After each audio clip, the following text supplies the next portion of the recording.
radiokasvot. Kyllä, ehdottomasti. Siirrätkö Joni vähän sitä mikkiä, ettei se ihan tuhise? Älä nyt niin kauas laita sitä. Olisiko tossa? Vielä. Tuhiseeko?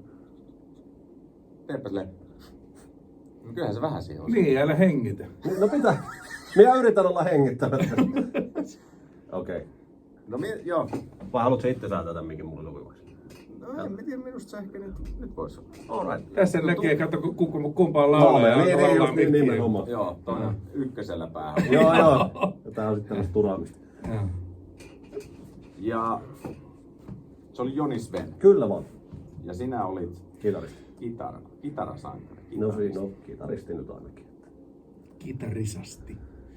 Ja Anssi oli bussikuski. Joo, Ei, minä arvasin, että se tulee heti sieltä. Joo.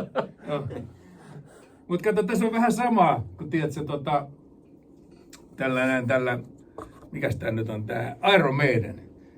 Laulaja lentää konetta, minä ajan bussiin. Joo, juuri näin. Siis täysin sama. Joo, näin verrattavissa. Kyllä. On. Oh.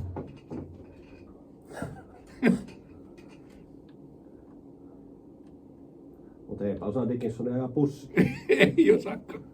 Joo, ei sekään ihan joka asia. Joo, etenkin jos se tulee Kotkaan jo. Joo, kyllä. Ei ole Lohilainen käy. Joo, etenkin jos joutuu niinku Haminan kautta koukkaan, niin Se on aivan hukassa. Siellä on pääpyörä, kun joutuu se ajaa jää ympyrää. sieltä, ei pysty. Ei. Ei pysty. Käät pysty.